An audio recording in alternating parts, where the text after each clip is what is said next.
Hello, cherry viewers. Welcome back to Sandy Home Recipe. Mama kwa baba Sandy Home Recipe. And they be shawarma sandwich. Eya dia, eya de pa. Udi ba kwa bredi mbiem. Se de bia obe fele se uredi biem. Please, if you are new to my channel, don't forget to subscribe, share, like, and also click the notification bell to get new video I will post. Send any that will share me video now. Me patch remember way and feel be subscribe. Now I share. Now one me notification bell and say them the video bia better one ma one side then a beka. Until you start. You use up all purpose flour. Cup bako and half tablespoon sugar and also now the what account. Now the enchining at rake 2.5. Now the yeast at rake 2 bako account. Now what can we are now the sunflower oil at rake any meal no eden account. Would the ensure the account say yes she may be wouldn't have to my end show. Now for the work and in after now what man I then after me do. Please, if you are new to my channel, don't forget to subscribe, share, like, and also click the notification bell to get new video I will post. Send any that will share me video na me patron my rain fi say obe subscribe na then wa share. Until ye to aso. They say when you didn't kakra wie na they are too bone no akata so for 2 hours. Say they bet me then etu. Ansa na ye then ya to aso.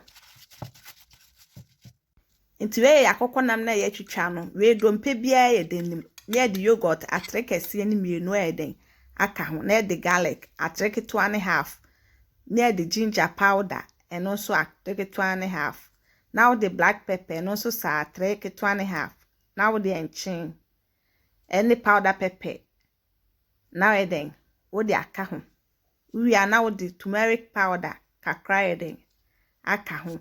Now the chicken seasoning no so eden aka ho.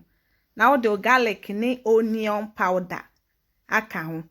Now the lemon juice eden aka ho. We are no aka ni nyira eden afra. We are no akata so no just sit for 30 minutes and sana eden watu aso. In the 30 minutes ni we pe now the anwa atre kese ni mienu agum. Now would you jane kakra den achemo jane any chimu wi na pe de wo de akokonam na ye season ye no aye den agum na waka den afra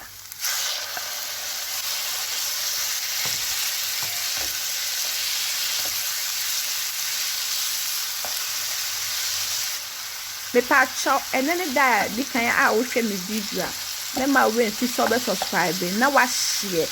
Now I like it. That means you want me a notification bell. So they me the video bia better on sabeka into year to us.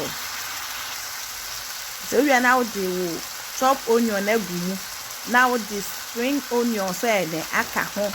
Now the bell pepper then aka ho. And a carrot so aka ho. If the vegetables no be open no obetime then e dey aka ho. Na te do aka ni na dey. We are now the powder pepper no kakra de aka ho. Now the black pepper kakra de aka ho. Now the spices. Spices they would be now de o de aka ho. Na fe de waka de afra. We are now the enchi kakra de aka ho. Na fe de waka no agya maneti su kakra.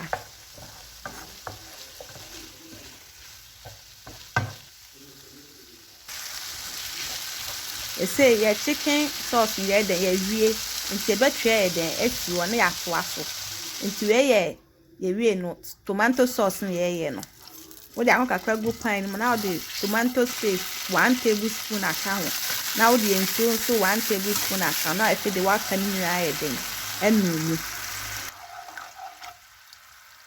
we are now the powder pepper kakra the aka ho now the enchin kakra so the aka ho. Now I just susu kakra. They say I bent now I try. na ya kodo no so nti do no so ye be ye afi bowl ni mu na ye de ato working surface ni so ewi a na ye chemu mienu na fe de ye de rolling pin de awroli ebia baako na enya 2.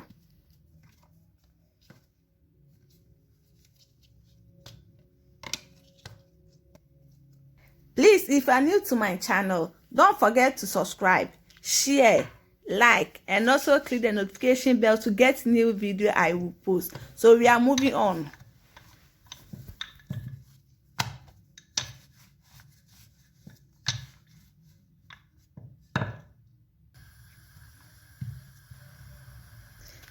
They say we need a year to your fan pie, na fe de akosi jaso.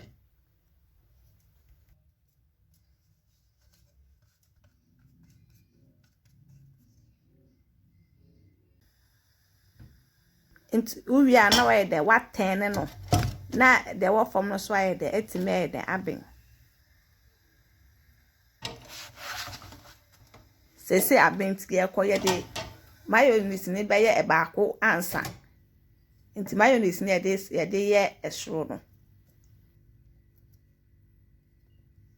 We are now the tomato sauce na ye no so the akana so a spread ye den. E wo so da ye su nyira.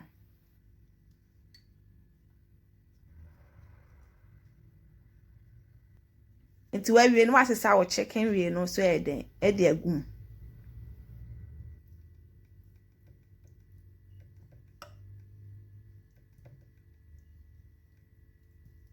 Na wa spread the cheese na ye den e wo so nyira. You spread the cheese on top of the chicken. We are now the bread back no so atoso. Then also the mayonnaise na the I spread it also. Now we are the cheese no so the eguso. Now the powder pepper na the wa pete kakra the e was. We are now akata so now the akosi jaso we just jaso for 15 minutes and na then what tray.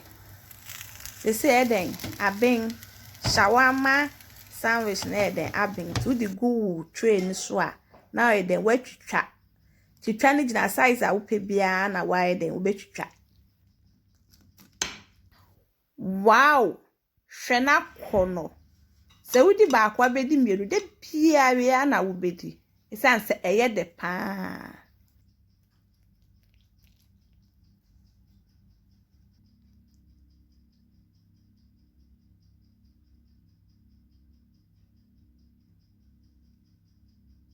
Now this our shawarma sandwich. Please don't forget to subscribe, share, and also click the notification bell. Thank you so much for watching.